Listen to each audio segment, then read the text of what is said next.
मलिक साहब, आपसे बात का आगाज़ कर लेते हैं। अगरचे सुप्रीम कोर्ट पाकिस्तान बारहा कह चुकी है कि इंतखाबात तवालत का शिकार नहीं होंगे, बर वक्त होंगे, डेट आ चुकी, स्केड्यूल जो है वो आ चुका, लेकिन ताहाल ग्राउंड पे उस तरह इंतखाबी सरगर्मियाँ हमें दिखाई नहीं दे रही।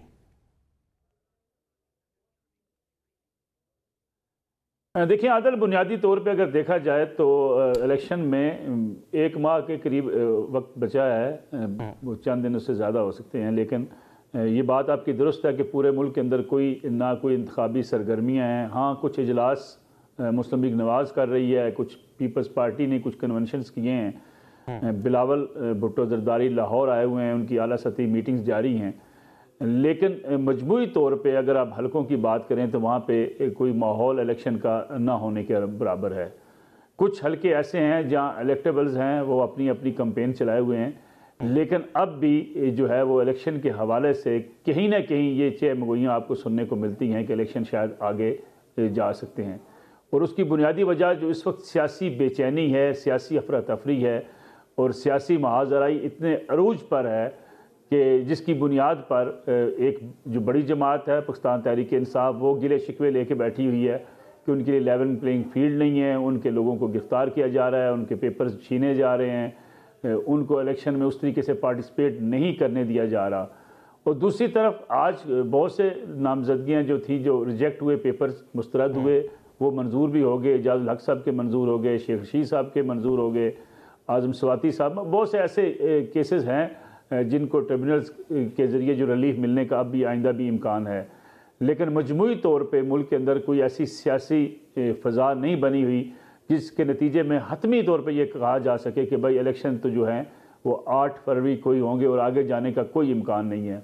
कुछ मुकदमात अदालतों में ज़ेर समाअत, जिसका जिक्र आपने भी किया अपने आगाज़ में, कि अभी जो है वो ताहयात नैली का मामला हो या इमरान खान साहब के मुकदमात की बात की जाए या जो लोग जिनके पेपर्स मुस्तरद हुए हैं उनके हवाले से मुकदमात की बात की जाए। फिर 9 मई के जो वाक़यात हैं उसमें बहुत सी लीडरशिप जो है PTI की वो ज़ेर अताब है और उनको उन मुकदमात का सामना करना पड़ना है और बहुत से मुकदमात भुगत रहे हैं।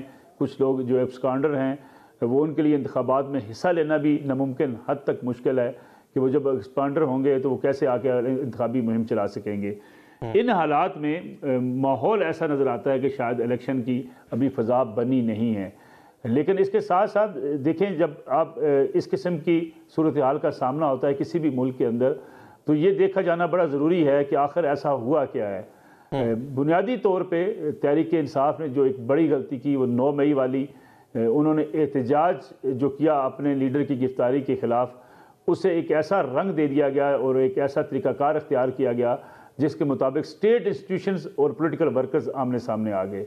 मैं समझता हूँ ये पाकिस्तान की 76 साल तारीख़ में कभी ऐसा हुआ नहीं कि स्टेट के इंस्टीट्यूशंस के ऊपर इस तरीके से चढ़ाई की जाती, इस तरीके से हमले किए जाते, जिसको बहरहाल पाकिस्तान की इस्टेब्लिशमेंट जो है किसी सूरत इसको हज़म करने को तैयार नहीं है।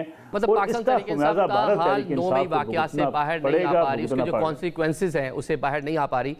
समीना साहब, आप भी बताएं कि देखें सूरत हाल आपके सामने है, जिस तरह मलिक साहब ने भी कहा चंद हफ्ते बाकी हैं, इंतखाबी माहौल जो है वो नहीं बन पा रहा। जी आदिल, शुक्रिया आपका और नसरुल्लाह मलिक साहब को और आसमा साहिबा को मेरा सलाम। नसरुल्लाह साहब हमारे सीनियर हैं, बात उनकी बिल्कुल दुरुस्त है कि इंतखाबी माहौल हमें कहीं पे भी नजर नहीं आ रहा। और बल्कि मैं तो ये भी कहूंगी कि जब इलेक्शन हुआ करते हैं तो एक फेस्टिविटी का एलिमेंट होता है जो हमें पूरे मुल्क में एक माहौल नजर आता है, तो ऐसा लगता है कि कोई जश्न मनाया जा रहा है, कोई त्यौहार है, कोई मेला है जिसमें सबने शरीक होना है। तो उस तरह की एक एक्टिविटी हमें नजर आती है, सब सेलिब्रेट कर रहे होते हैं और वोटर्स को भी मौका मिलता है, अपने जो इलेक्टेबल्स हैं, अपने उम्मीदवार हैं, अपने अरकान असम्बली, उनसे मुलाकात हो जाती है वोटर्स की भी। एग्जैक्टली हम देखते हैं कि पूरे मुल्क में एक हलचल होती है, गहमा गहमी नजर आती है, एक खुशी का एलिमेंट भी होता है उसमें।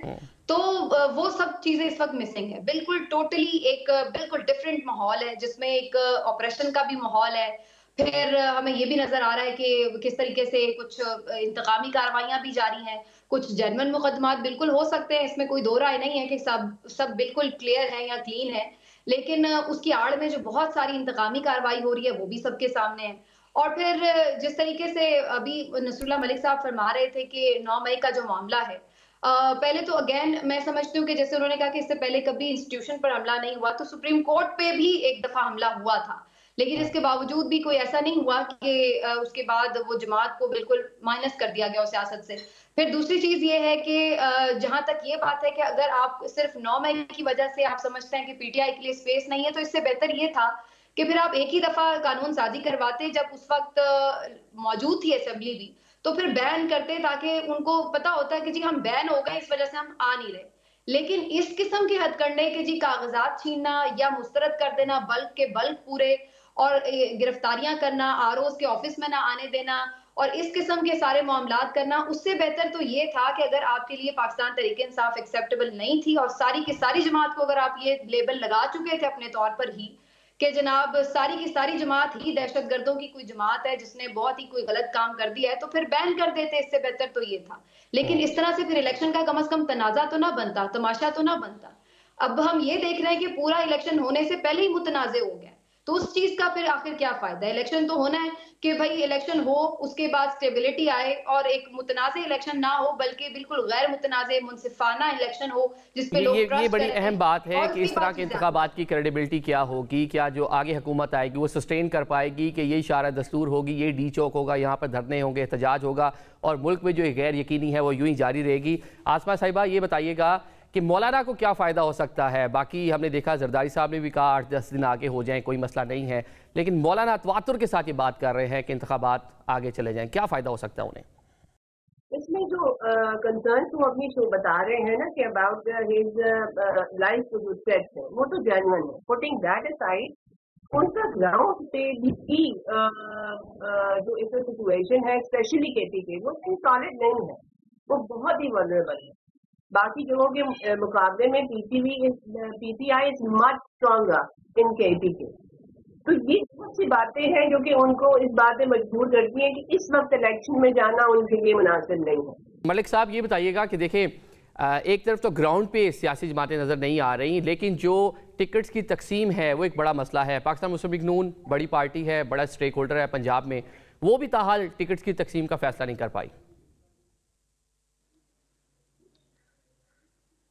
देखिए, एक बात बड़ी समझने वाली है कि पाकिस्तान का जो पॉलिटिकल निज़ाम है ये बड़ा पोसीदा हो चुका है, इसमें कोई दूसरी राय नहीं है और कोई पार्टी भी इससे जो है वो मावरा नहीं है। तमाम सियासी जमातें, उनके अंदर जो लोग शामिल हैं, जो उनके साथ चल रहे हैं, जो इक़्तिदार में आना चाहते हैं, वो जो आज की मुस्लिम लीग नवाज़ हो, पीपल्स पार्टी हो, पीटीआई हो, इनमें तमाम वो लोग शामिल होते हैं जो इक़्तिदार के जो की सीढ़ियों तक पहुँचना चाहते हैं।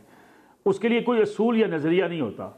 इसलिए ये सियासी जमातों के अंदर आपको इख्तलाफात भी नज़र आते हैं कि लोग चाहते हैं टिकट उनको मिलें, टिकट उनकी फैमिलीज़ को मिलें, उनके धड़ों को मिलें, उनके अपने ग्रुप्स आगे आएँ, क्योंकि सियासत हमारे यहाँ एक कारोबार बनती चली जा रही है। सियासत आपको अपने रोब और दबदबे के लिए लोग इस्तेमाल करते हैं। सियासत अपने कारोबार को बढ़ाने के लिए, उसकी सपोर्ट के लिए पाकिस्तान में सियासत की जाती है। पाकिस्तान में ऐसी सियासत नहीं होती कि एक शख्स 2 बार कौमी असम्बली का मेंबर रह जाए और उसके बाद कि ठीक है जी मैं अब अलग होता हूँ, कोई अब मेरे हल्के में कोई और आ जाएगा। यहाँ पे तो ये कोशिश भी की जा रही है कि अपना हल्का खुद, अगर आपको नेशनल असम्बली की टिकट चाहिए है तो अपने बेटे के लिए आप एमपी की सीट मांग रहे हैं। मैं वही आपसे अर्ज कर रहा हूँ कि हमारे यहाँ चूंकि सियासत जो है वो एक कारोबार का शक्ल इख्तियार कर चुकी है और किसी ने इसको बेहतर करने की कभी कोशिश नहीं की। आप तसव्वुर करें ना, यानी वो लोग जो एक दिन किसी लीडर के खिलाफ इस किस्म की गुफ्तगू फरमा रहे होते हैं कि जो टीवी चैनल पे चलाई भी नहीं जा सकती, अगले दिन ही वो उसको लीडर के गुण गा रहे होते हैं। अब उसका मकसद क्या होता है? उसका मकसद ये है कि किसी ने किसी तरीके से खुशनुदी हासिल करके वो जमात में जाना चाहते हैं जहाँ पे उनको इक़्तिदार आता हुआ नजर आता है। मसला इसलिए ये सियासी जमातों के अंदर रहता है, टिकटों की तकसीम पर लड़ाइयाँ होती हैं, लोग अपने अपने धड़े को आगे लाने की कोशिश करते हैं। मैं जो समीना साहब ने बात की ना, सुप्रीम कोर्ट पे हमला हुआ था, मैं जरा उसकी भी आप थोड़ी सी वजाहत कर दूं। सुप्रीम कोर्ट पे इस किस्म का हमला नहीं हुआ था कि कोई एक लट्ठा बरदार जो फोर्स है वो जाके पेशावर के किले के ऊपर फायरिंग शुरू कर दे। सुप्रीम कोर्ट पे हमला ऐसा नहीं हुआ था कि फैसलाबाद के अंदर कुछ जंगजू निकलें, जाके फायरिंग करते हुए आपके इंटेलिजेंस के इदारे के दफ्तर के ऊपर फायरिंग शुरू कर दें। यानी ऐसा पाकिस्तान की तारीख में कभी नहीं हुआ कि कोई पोलिटिकल वर्कर्स निकलें और जाके वो असला लहराते हुए इंटेलिजेंस के इदारों के दफातर के ऊपर, उनके घरों के ऊपर जाकर हमले शुरू कर दें। ये पाकिस्तान की तारीख में पहली बार हुआ है। यानी जिसको आप GHQ कहते हैं, जो आपके यहाँ सिक्योरिटी की अलामत समझा जाता है, जिसको आप इस मुल्क की अफवाज पाकिस्तान का मरकज कहते हैं, उस मरकज के ऊपर जाके लोग गेट तोड़ना शुरू कर दें, अंदर दाखिल होने की कोशिश करें, यह पाकिस्तान की तारीख में कभी नहीं हुआ। आप फौज की सियासत में मुदाखलत पर तनकीद कर सकते हैं, आप इस्टेब्लिशमेंट के किरदार पर तनकीद कर सकते हैं, आप जितने आमर इस मुल्क में गुजरे फौजी डिक्टेटर गुजरे उनके किरदार पर आप बहस कर सकते हैं, लेकिन आपको ये हक हासिल नहीं है कि वो सिक्योरिटी के इदारे, वो सिक्योरिटी के अफसरान जिनके घरों में उनके बीवी बच्चे उनकी फैमिलियां रहती हैं, वहां जाकर फायरिंग शुरू कर दें, वहां आप जाके गेट तोड़ के अंदर दाखिल होने की कोशिश करें। अगर वहां पे जाके उनके बच्चों का नुकसान होता, उनकी ख्वातीन का नुकसान होता, कौन जिम्मेदार था? फिर आपने रियासत को यह पैगाम, पूरी दुनिया को यह पैगाम दिया कि ये रियासत जो है बनाना रिपब्लिक है, क्लाशनिकोव आपके हाथ में है, बंदूक आपके हाथ में है, पेशावर में जाकर आप इंटेलिजेंस के इदारों के ऊपर फायरिंग शुरू कर देते हैं। ऐसा दुनिया के किसी मुल्क में नहीं होता। किसी इंटेलिजेंस के इदारे के खिलाफ जाके लोग उंगली नहीं उठा सकते, उंगली उठा के बात नहीं कर सकते, लेकिन पाकिस्तान के अंदर यह माहौल बनाया गया, उसका खुमियाजा आपको भुगतना पड़ेगा। ये जो सोच है ना कि ठीक है 9 मई आया, खत्म हो गया, इलेक्शन में हिस्सा लेने दें, कोई बात नहीं, हो गया, ये नहीं होगा। रियासत ने एक रेड लाइन जो है उसको डिटरमाइन करना होता है कि इससे आगे किसी ग्रोह को आने की इजाजत नहीं देंगे। आपने तालिबान के खिलाफ ऑपरेशन क्यों किया? इसलिए कि उन्होंने रियासत के कानून को मानने से इनकार कर दिया। इमरान खान साहब भला गिरफ्तार हुए, सही हुए, गलत हुए, कोर्ट फैसला करती, आपने ये नारा दे दिया रेड लाइन हमारी, हम गिरफ्तार नहीं होने देंगे, हमारे लीडर को वापस हमारे पास लेकर आओ। ये किस मुल्क के अंदर होता है कि जो लोग कहें कि हम हमारे लीडर को यहां वापस लेके आओगे जेल से निकाल के, वरना हम तुम्हारी ईंट से ईंट बजा देंगे? किस मुल्क में यह होता है कि अपने मुल्क को गालियां दी जाती हैं? किस मुल्क में यह होता है कि आपके आर्मी चीफ की तस्वीर बना के एक कंपेन चलाई जाती है? और ये कंपेन आज से नहीं चल रही, जब से नए आर्मी चीफ आए उस वक्त से कंपेन चलाई जा रही सोशल मीडिया के ऊपर।